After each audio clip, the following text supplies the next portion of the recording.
판단이 됩니다. 네, 주요 지표들까지 함께 확인해 보았습니다.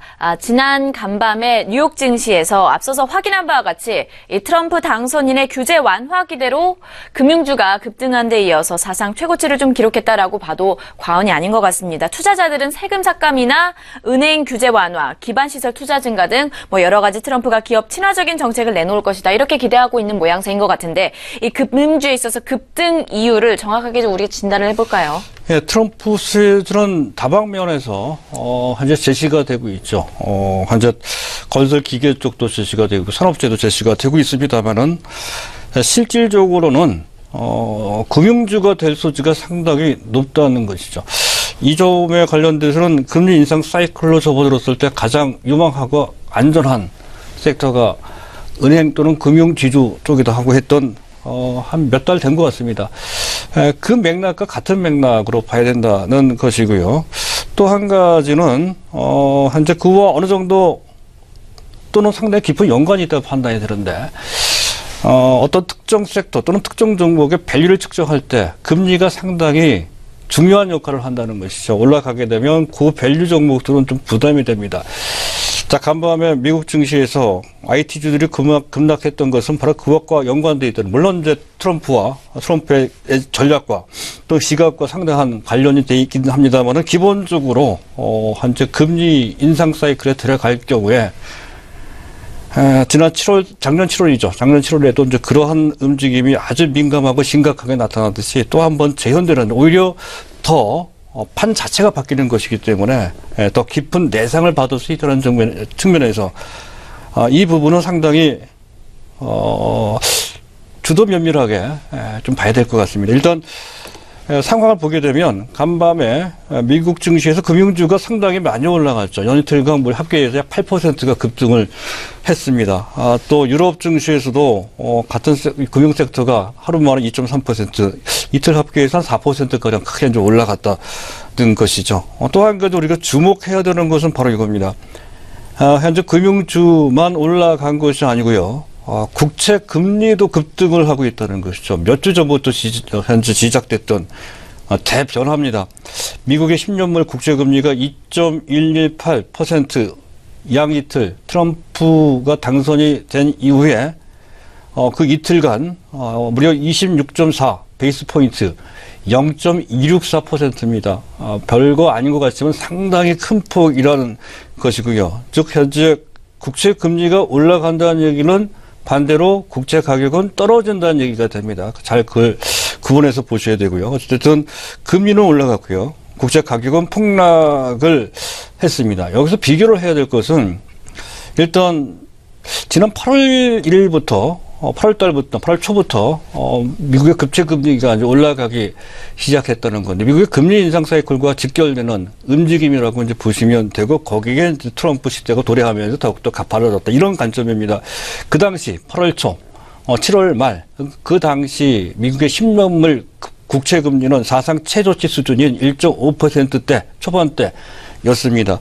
그랬던 것이 2%대까지 올라가는데 불과 5개월 정도밖에 걸리지 않았다라는 것이고요. 상당히 빠르게 최근 들어서는 더 빠르게 현재 금리가 치솟아 올라가고 있다. 반대로 국채 가격은 폭락하고 있다라는 것입니다.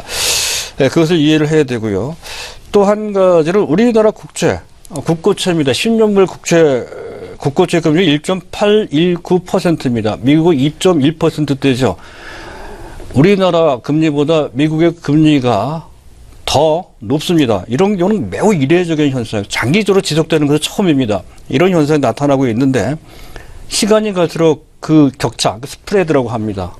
우리나라와 미국의 금리 스프레드가 역 스프레드죠. 정상적인 스프레드가 아닙니다. 원래는 우리나라가 더 높아야 됩니다. 거꾸로 되어 있죠. 미국의 금리가 더 높아지고 있는데 그 격차, 그 스프레드가 더 커지고 있는 상태다 하는 것이죠. 불과 5, 6개월 전에는 그 격차가 0.1 내지 0.15%포인트 정도였던 것이 간밤에 보니까 이것이 0.3%포인트 거의 2배 이상으로 급증을 했습니다. 그렇게 되면 똑같은 채권을 투자하는 입장에서 봤을 때 우리나라 채권을 사지는 않겠죠. 미국의 채권을 살 겁니다. 이런 측면, 그렇게 된다면 우리나라 채권 시장에서 돈이 빠져나갈 수밖에 없는 것이고 실제로도 빠져나가고 있습니다. 3개월 연속 빠져나가고 있는 그런 모습은 최근 11월 달 들어서 외국인들이 현물 시장에서 주식시장에서 돈을 빼내고 있는 것과 상당히 밀접한 관련이 있다는 것이죠. 그런 점을 우리가 봐야 되고 또 한 가지는 사실 글로벌 금융시장에서 양적 완화나 어떤 저금 시대를 맞이해서 세 가지 버블이 있었죠. 한 가지가 현재 부동산 버블이고요. 또 한 가지가 주식시장 버블.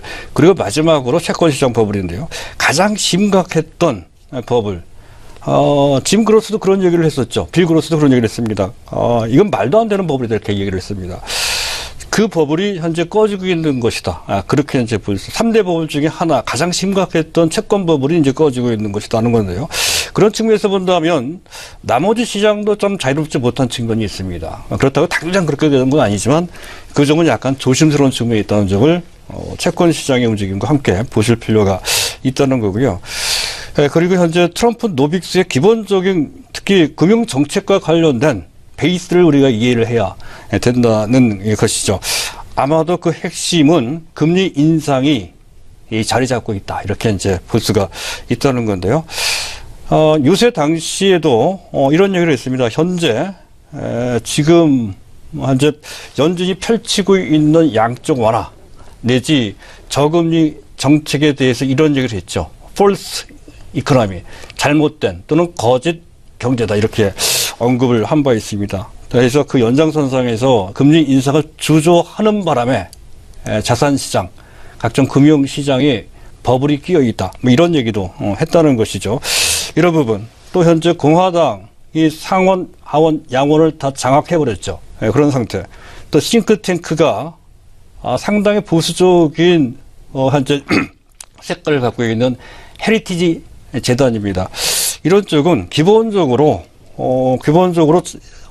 자유시장 경제를 표방하고 중시를 합니다. 동시에 현재 하고 있는 현재 비전통적인 통화 정책, 양적 완화나 또는 저금리 정책을 상당히 부정적으로 보고 있다는 것이죠. 그래서 그와 관련돼서 본다면 그렇지 않아도 금리 인상 사이클에 접어들고 있는 상태이긴 하지만 그래서 12월 달은 약간 금리 인상이 연기된다는 설이 있다 하더라도 내년부터는 본격적으로 원래 계획했던 것보다 더 빠르고 강하게 금리가 인상될 소지도 높다는 것이죠. 바로 이것 때문에 금리가 인상되게 되면 아무래도 현재 예대 마진, 예금과 대출의 마진 차이입니다.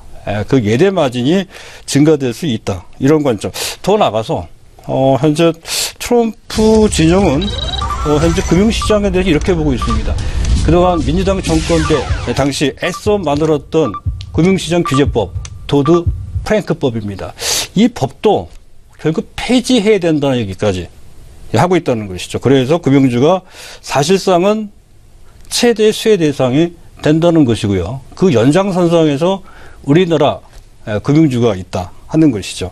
거기에 생명보험, 그런 현재 손해보험주까지 다 포함이 되는 상태라는 것까지 감안을 하실 필요가 있다는 것이고요. 또 한 가지는 그런 와중에서 트럼프가 기업가지만 사실은 부동산 재벌입니다. 트럼프가 현재 자기의 본체라고 할 수 있는, 사업에 본체할 수 있는 부동산 쪽은 오히려 주가가 하락을 하고 있다 하는 것이죠. 저 이틀 동안 급락을 했습니다. 유틸러티 분야도 급락을 했죠. 그 배경을 이해를 해야 된다는 것이죠.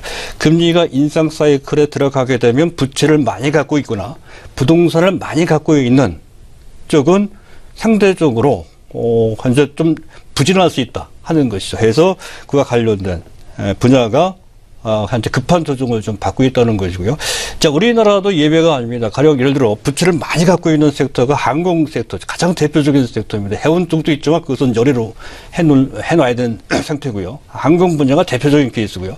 한전, 우리 공공기업도 부채가 상당히 많습니다. 한전이 또 부채가 많아서 금리가 올라가면 그것이 이자 부담이 가중된다는 측면이 좀 있고요. 또 한 가지는 현재 부동산 자산을 많이 갖고 있는데도 불리하게 작용될 소지가 있다는 것까지 염두에 두실 필요가 있습니다. 또 한 가지 우리가 봐야 되는 것은 현재 전반적인 어떤 특정 기업의 주가를 평가할 때 밸류에 대한 평가가 하향 조정될 소지가 상당히 높다는 것이죠. 두 가지 측면입니다. 한 가지는 금리가 올라가게 되면 원금 회수 비율, 원금 회수 기간이 단축이 됩니다. 적정 PER에 대한 기준이 낮아진다는 얘기죠. 과거에는 경우에 통장주 같은 경우에 PER 30배, 40배까지 요긴될 수 있는 환경이었어도 금리 인상 사이클에 들어가면 훨씬 낮아지게 됩니다. 20 내지 30 정도로 낮춰질 수 있는 그런 상황에 전개된다는 것이 한 가지가 있고요. 또 한 가지는 금리 인상 사이클은 그 자체로 저금리 때 또 양적 완화 때 풀렸던 많은 유동성이 흡수되는 되돌아가는 디레버리징이라고 하죠. 부채 축소가 가팔라질 수 있는 그런 환경이 된다는 그런 뜻도 갖고 있다는 것. 따라서 과거에 유동성 장세 때 빚봤던 종목들 이런 종목들이 전혀 다른 환경 속에서 상당히 부진한 주가 흐름을 보일 가능성이 있다는 것. 물론 종목에 따라 상당한 격차가 있겠지만 전체적인 흐름은 그럴 수 있다는 것을 감안하면서 판이 바뀌고 있다는 것에 대한 이해가 필요할 것 같습니다.